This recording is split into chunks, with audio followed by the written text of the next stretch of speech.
They say love is supposed to be caring, kind, and without hurt, right? But what happens when it becomes the cost of the other partner's life? And not just that. What happens when one's desire for a common gadget by any means necessary becomes the cost to her own life? It all began with love, and a birthday surprise for a girl who would do anything to get the latest iPhone 17. But that day, what started as love ended in chaos. Hotel attendants banged on a locked room door. Their voices rose in panic. Screams echoed from inside. From two lovebirds everyone thought were celebrating a birthday surprise. When the hotel management finally forced the door open, their blood ran cold at what they saw. On the bed lay Simi, her hands partly tied, trembling. But that wasn't what froze everyone. It was Jide, the same Simi's lover, standing with a cutlass in his hand, sweat dripping from his forehead, his eyes red with anger. How did a birthday surprise for an iPhone 17 turn into a night of blood? Watch till the end, because this story is not just a tale. It's a reality that will open your eyes and leave you asking one chilling question. How well do you really know and trust the person you're dating? Jide's life had always been a quiet struggle. He was born into an ordinary family, his mother, a petty trader, and his father, a man who disappeared when Jide was barely 10. Growing up, he watched his mother fight life alone. Every day, she would return from the market tired, her wrapper soaked with sweat, her eyes carrying the exhaustion of years. And yet, she always had something to say, something sharp that cut deep. "You're a man now, Jide. Look at your mates buying houses for their parents. Look at the Benz they're driving. And you? You can't even give me money or look after Ty's family like a man. What use are you as a son?" Those words stayed in his head like a curse, echoing even when she wasn't there. He wanted to make her proud, yes, to give her something to boast about. But the city wasn't kind. He tried everything: driving, loading goods, helping people at motor parks, running errands, and even looking for decent office jobs. But nothing lasted. Nothing worked. Nothing ever brought enough money. At 28, Jide still shared a small one-room apartment with two other guys. He watched them come home every evening smelling of luxury perfumes, their phones constantly ringing with laughter and alert tones. They had new sneakers, gold watches, even small cars, while he was still calculating transport fare every morning. At first, he told himself that one day his time would come, but the more he waited, the more he felt life was passing him by. One evening, after a long, frustrating day, he sat with his roommates, Tega and Sly, near their compound. The air was thick with Jide's frustration. From a nearby bar, loud Afrobeat music blasted into the night. Jide sat quietly, lost in thought. "Bro," he said finally, his voice low, "I won't lie, I'm tired. How are you guys doing it? You all just keep succeeding like money is falling from the sky." Tega, who was scrolling through his iPhone with a smirk, laughed and looked at Sly. "Man, you're slow," Tega said. "You don't learn from what you see around you?" Sly leaned forward, his gold chain glinting under the streetlight. "This life is all about packaging, my brother. Do you think all this soft life comes from hard work?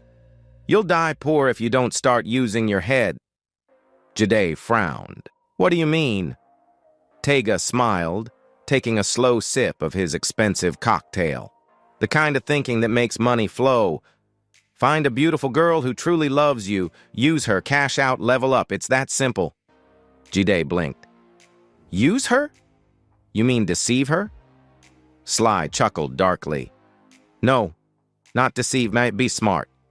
Only cowards lose opportunities. Everyone is doing it. Only a fool waits for miracles." The laughter that followed sounded like thunder. But Jide didn't laugh. He just stared at them, the words echoing in his head. Use her. Cash out. Level up. That night, he went home troubled. He lay on his bed, staring at the weak ceiling fan as it turned lazily. Tega's voice mixed with his mother's in his mind. Look at your mates buying houses for their parents. You can't even give me money. Use her, cash out. Level up. He pressed his palms over his ears, trying to shut the thoughts out, but they grew louder. The next morning, he woke up early and went out to look for work again, but the rejections kept coming. By noon, he was sweating under the sun, clutching his nylon file, and his stomach growled with hunger. He stopped at a kiosk to buy water, and right there, a black Benz drove past, music blasting, girls laughing from inside. And sitting behind the wheel was Tega. Their eyes met briefly before Tega sped off, waving and grinning. Jide stood frozen, the sachet water still in his hand. He left, shattered and broken, feeling like a man carrying the whole world on his head. That evening, the worst came. He had just returned from the failed job hunt, his shoes dusty, his shirt soaked in sweat. He sat outside on a wooden bench with his head in his hands when his phone buzzed. It was a message from his mother. "Jide, I need money for food. How can a grown-up son like you not able to send his mother money? Can't you do what your mates are doing to make money? You're making me ashamed." He read the message twice. His chest tightened. That night, for the first time, he cried, quietly and angrily, with his face buried in his pillow. He couldn't sleep. He kept rolling on his bed. His mind burned with frustration. The sound of cars outside, people laughing, the glow of streetlights through his curtain. Everything reminded him of how stuck he was. He thought of his mother again, how she always sounded disappointed when he called. He thought of his friends, how easily money seemed to fall into their laps. He wanted that life too. He wanted respect. He wanted his mother to brag about him for once. And that was when the small shift inside him happened. He stopped thinking like the old Jide, the quiet, humble boy who wanted to do things right. Instead, a new Jide began to form. Desperate, restless, willing to try anything. The next week, Tega invited him to a friend's birthday party. Jide borrowed Sly's white shirt and his designer sneakers, sprayed perfume twice more than usual, and looked at himself in the mirror. For the first time in a long while, he felt good. That night, the party was wild with music, lights, and laughter. People danced, drank, and took selfies. And then he saw her. Simi, a beautiful young woman. She wore a short pink dress that hugged her body, her braids bouncing as she moved. Her laughter stood out from the rest, loud, confident, almost careless. Her phone never left her hand. Every few minutes, she'd turn on the flash and take a picture, giggling at her reflection. When she passed his table, Jide caught the scent of her perfume, sweet and soft, like strawberries. He smiled. She looked at him, smiled back, and that was it. Something clicked. That one smile planted a seed in his mind. Small, but dangerous. He watched her for the rest of the night. Every movement drew him in deeper, and when he finally got the courage to talk to her, she didn't brush him off. They talked, laughed, and even exchanged numbers. That night when he got home, he couldn't sleep. Her laughter replayed in his head, bright and sharp. For the first time, Tega's words didn't sound stupid anymore. Look for a girl that loves you. Use her. Cash out. Level up. He told himself it was just talk, but deep down, something inside him whispered otherwise. And slowly, that whisper began to grow. He didn't know it yet, but that smile at the party was the beginning of everything. The first thread in a web that would soon tighten around both their lives. Because what started as love was about to turn into something no one ever imagined. Simi was everything the city magazine accounts liked to show. Bright smile, good hair, and a confidence that made her photos scroll-stopping. She was a university student, yes, but she loved the online life more. Reels, selfies, party posts, and the constant chase for the next small sparkle of fame. People called it soft life. She called it fun. And her biggest obsession at the time? The new iPhone 17. She talked about it everywhere. On her status, in jokes with friends, in her group chat. The phone was more than a gadget to her. It was proof that her life was leveling up, that she belonged to a world she saw on influencers' pages. She laughed about it with her classmates, but you could tell from the way she lit up when someone mentioned the phone that she wanted it badly. That evening at the party when G-Day first spoke to her, he sounded like everything she wanted to hear. He was gentle with his words, careful with his laughter. He paid attention to small things, her tastes, which songs she hummed, how she touched her hair when she was nervous. He did the little romantic things people posted about online. He became what she wanted, caring, funny, and generous. And in no time, Simi started calling him Babe. Their relationship was one that sparkled. For weeks, G-Day had listened to his new girlfriend talk endlessly about the latest iPhone 17. She wanted it so badly that it had become part of every conversation, always telling him he had to get it for her before her upcoming birthday.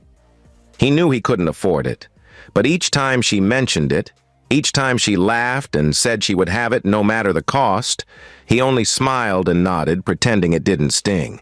"Babe," he finally told her one night as they walked under the dim street lights. "Don't worry. Your birthday will be special, okay? I'll get you the latest iPhone you've been dreaming of." Her face went soft. For a moment, it was like a movie scene. "Are you serious?" she asked, staring deep into his eye. "Yes, I'm not joking," G-Day said again, like almost forcing the words out. At that moment, Simi shouted in excitement. She hugged him, pulled out, screamed, and hugged him again. She believed him completely. That promise lived in her head for days. She told her friends, she told her cousins. When she danced with them later at a small hangout, she laughed louder than usual. "Babes, see? My guy is rich," she boasted, dancing and spinning. "He promised to buy me a brand new iPhone 17 on my birthday. I told you, I only date guys with sense and money." They cheered and teased, taking her selfies. In her circle, that promise elevated her. It made her feel chosen. A week before Simi's birthday, G-Day met with Tega and Sly again. The three of them sat at the back of a quiet bar, far from the music and noise outside. The room was dim, the air heavy and tense. G-Day's hands wouldn't stop shaking. He kept rubbing them together. His eyes moved from one friend to the other. "I'm tired," he said finally, his voice low. "I can't keep living like this. I need things to change." Tega leaned back in his chair and watched him closely. A small smile crossed his face. "So you're finally ready?" G-Day didn't reply. His heart raced. Sly folded his arms, his tone calm but serious. "You know, once you decide, there's no turning back." Again, G-Day didn't answer. He looked down at the table, breathing quietly. His mind was heavy, stuck between the choices laid before him. The silence in the room felt thick. After a moment, Tega raised his glass slowly. "You're the one holding back. When you've decided, you know what to do. And once you do, everything will change." They touched their glasses together. The sound echoed softly. G-Day forced a small smile, but his heart was beating fast. His thoughts were racing. He didn't even know how he felt, fear, hope, or both. But deep inside, he knew one thing for sure. Whatever choice he made would either change his life forever or leave him in pain and regret.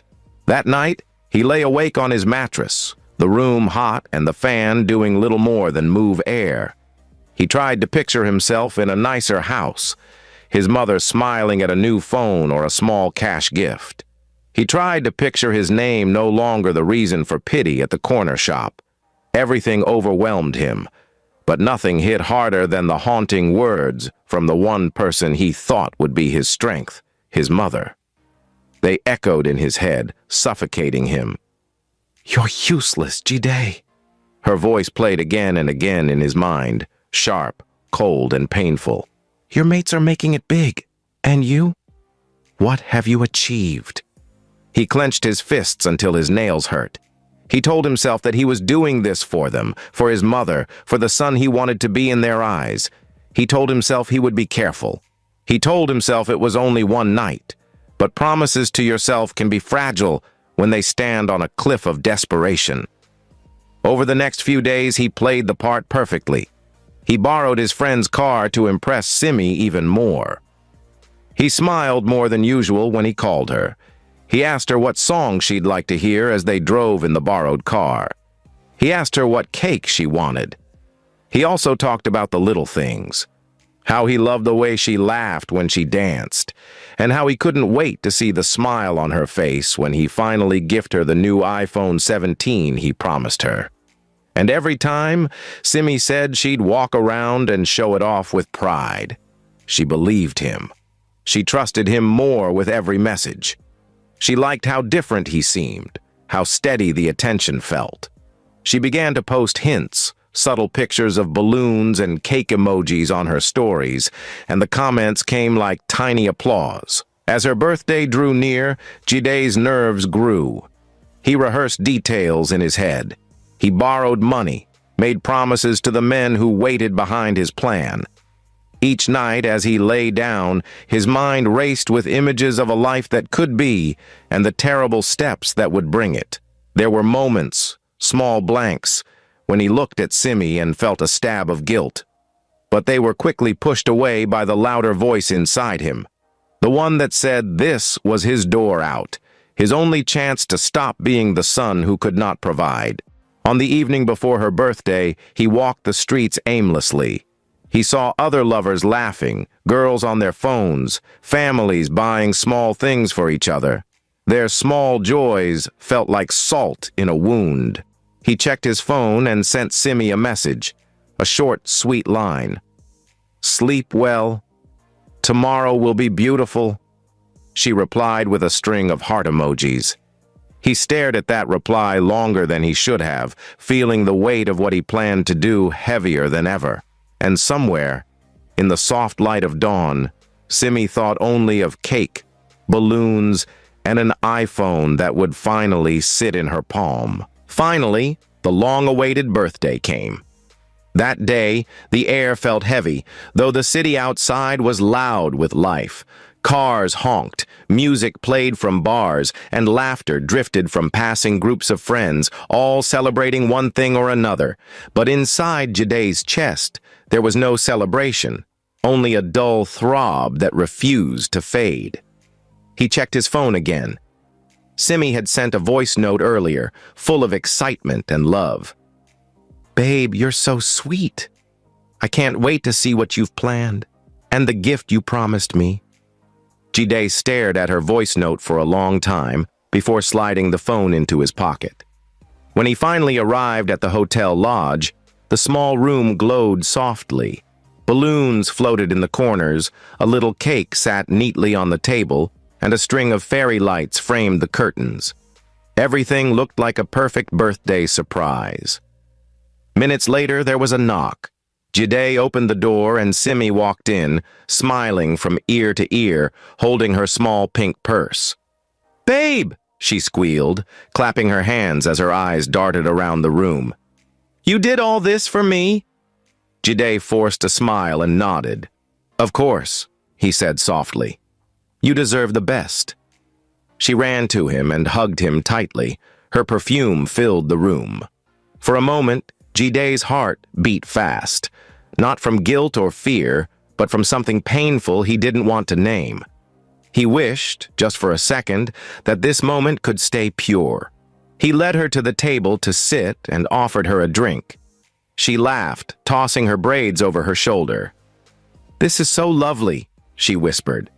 "But you haven't told me what I really want to hear." "What's that?" Jide asked quickly, pretending not to understand. Simi leaned forward, playful and teasing. "My gift. Don't tell me my iPhone is hiding somewhere in this room." Jide chuckled weakly. "Relax," he said, reaching for the wine bottle. "I'll give you soon." He poured the drinks, his hands trembling slightly, and handed her a glass. She raised it with a bright smile. "To love," she said. "To love," he echoed, forcing the word through tight lips. They drank. She giggled. He laughed faintly.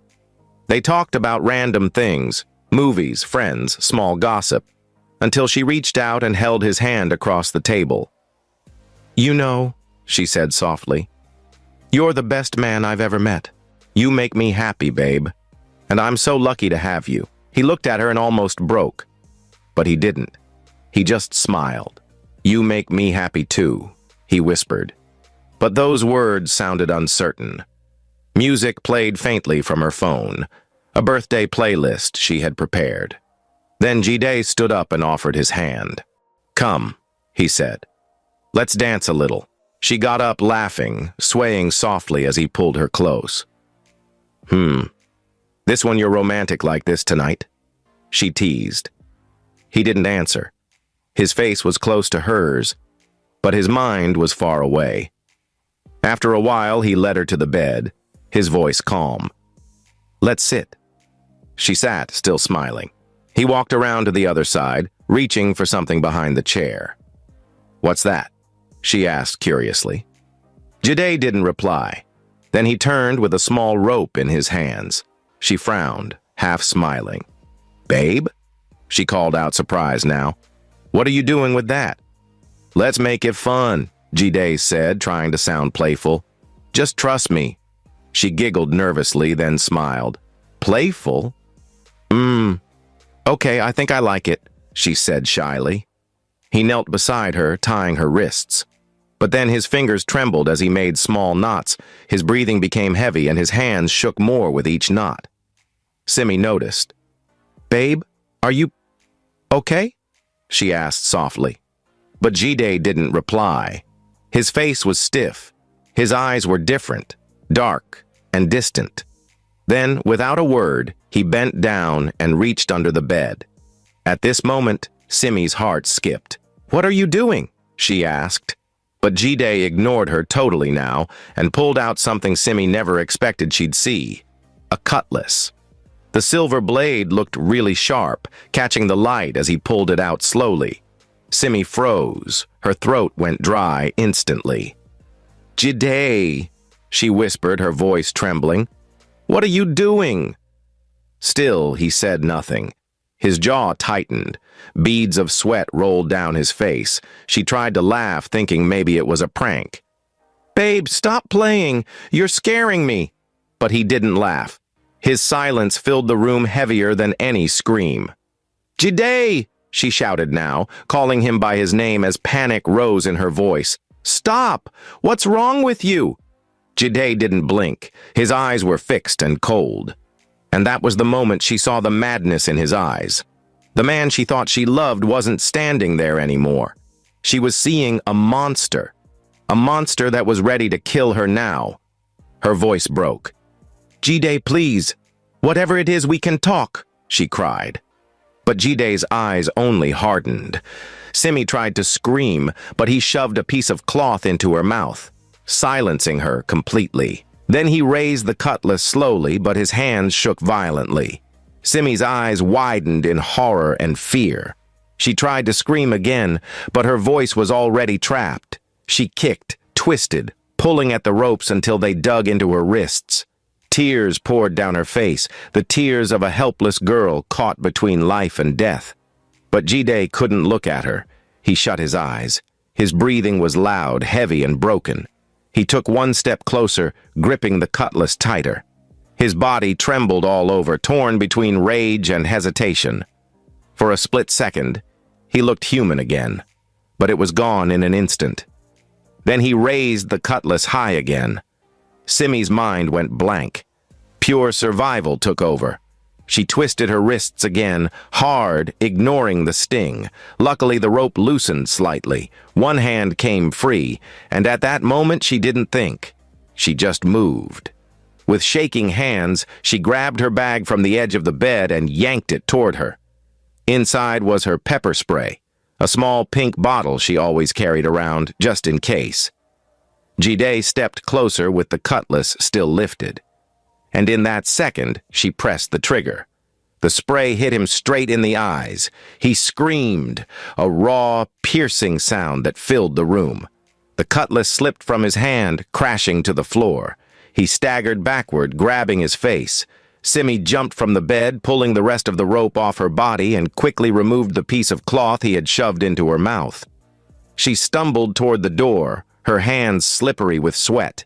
"Help!" she shouted, banging on the door. "Somebody help me!" Her voice was loud enough to echo down the corridor now. Outside, a hotel attendant who was cleaning nearby paused. She frowned, dropping her tray, and ran toward the sound. "Hello? What's happening there?" she called, knocking. But more screams followed from inside. The attendant's heart raced. She turned and shouted, "Manager, come quickly!" Moments later, the hotel manager appeared with a spare key, but the lock was jammed. "Break it!" the attendant cried. And with one hard push from the guard, the door burst open. What they saw made everyone freeze. Jide was standing in the middle of the room, clutching his face, his shirt drenched in sweat. The cutlass lay on the floor beside him. Simi was crouched in the corner, trembling, her face soaked with tears. "Jesus Christ!" the manager gasped. "What happened here?" Jide stumbled, trying to speak, but only pain came out. The attendant ran to Simi, quickly wrapping a towel around her. Simi clung to her tightly, still shaking. The manager's eyes darted to the cutlass again, then to Jide. His face turned pale. "Call the police," he said quietly. "Now." And just like that, the room that was meant to be filled with birthday laughter turned into a crime scene. Balloons still floating, and cake still untouched. Minutes late, the sound of police sirens echoed outside the hotel. Red and blue lights flickered through the window, washing over the broken balloons, spilled wine, and the shattered glass that littered the floor. Jide sat slumped on the floor, his face buried in his palms. The sting from the pepper spray still burned his eyes. His shirt was drenched in sweat. The reality of what had just happened began to hit him, slowly, painfully, like a heavy hammer striking one nail at a time. Two police officers barged in, one tall and sharp-voiced, the other quiet but firm. "Who's the man?" the tall officer barked. The manager pointed at Jide immediately. "That's him, sir." He tried to kill the girl. Jide didn't resist when the officers pulled him up. His body felt weak, his voice gone. His hands trembled as they twisted his arms behind him and clicked the handcuffs into place. "Please, I didn't mean to," he muttered weakly. But the officer ignored him. "You can explain that at the station." They dragged him out, his feet scraping against the floor. People had already gathered outside the hotel entrance. Curious guests, attendants, strangers drawn by the chaos. Phones were already out, and cameras recording. "Is that him?" someone whispered. "My goodness, Harvey, he looks so innocent." "So it's true?" He wanted to use the girl for ritual. "God, please have mercy. What kind of world is this?" Flashes of phone cameras followed Jide like lightning as the officers pushed him into the police van. He didn't look up. He couldn't. Inside the hotel, Simi sat on a chair, covered in a blanket, shaking as she spoke to a female officer. Her voice broke as she explained everything: the rope, the cutlass, the way he had smiled before bringing it out. Her tears flowed freely, her face pale, her lips trembling. "I thought he loved me," she whispered. "He said he was going to surprise me." The officer placed a hand on her shoulder gently. "And he did. But you're safe now. You're very lucky." As they drove Jide away, he looked up once through the tinted window. The crowd had grown bigger, and in their eyes, he saw what he feared the most: his own condemnation and destruction. His mind screamed with questions he couldn't answer. How did it get this far? Why did I have to let my mom's words break me? Why didn't I stop? But the answers didn't matter anymore. It was already too late. That night, his dreams of blowing vanished in a single moment. The fake promises of quick money, the hunger to prove himself, all gone. What remained was shame. By morning, the story had spread everywhere. Young man caught trying to use girlfriend for ritual in hotel room. Birthday surprise turns bloody. iPhone 17 obsession ends in near death. Videos from the hotel showing the moment Jidai was dragged into the police van was everywhere. The cutlass, the broken balloons, the blood on the bedsheet. It all became part of a viral thread. People commented endlessly. So this is their new tactic. Pretend to love you, then use you for money. Imagine dating a man and not knowing he's planning to kill you. Ladies, please open your eyes. And girls too. Stop chasing everything shiny. Don't risk walking into traps because of an ordinary phone. The internet buzzed for days. Simi's name trended, though her family begged the media to protect her privacy. Mothers began warning their daughters. Don't go to any man's hotel in the name of birthday surprise. Friends sent the story to each other with fear in their eyes. See what is happening now? Trust nobody. And somewhere far from the noise, in a small corner of the city, Jidai's mother sat in her compound, holding her wrapper tightly, her eyes swollen from crying. Her neighbors had already told her. They had shown her the videos. She stared at her son's face on the small screen of a neighbor's phone, his hands in cuffs, his eyes empty. Her mouth quivered, and tears rolled down her face. She dropped the phone, covering her face with both hands. If only I didn't push him, she cried, rocking herself slowly. If only I didn't pressure him. I just wanted him to do well. I didn't know it would come to this. Her cries filled the small house, echoing through the thin walls, the same words she used to insult him. You're useless, Jidai. Your mates are making it big. Now return to haunt her. The world that once mocked Jidai's poverty now mocked his greed. Days later, Simi was discharged from the hospital. She had bruises on her wrists, but she was alive. Each night, she replayed that moment in her mind. The way Jidai had smiled, the rope tightening around her wrists, and the cutlass glinting under the light. She couldn't sleep properly for weeks. Every noise made her flinch. Sometimes she would wake up crying, remembering the feeling of that room and the smell of fear. But slowly, she began to heal. Her friends visited often, keeping her company and making her laugh again. One of them hugged her tightly one evening and said, "You're lucky, Simi." Some girls don't live to tell the story. Simi nodded with tears in her eyes. "I just wanted a phone," she said quietly. Just a phone. But that phone she wanted at all cost, almost cost her her life. And she finally learned that some desires come with dangerous prices. Moral of this story. Friends, Jidai thought money would bring him respect, but it only brought him shame.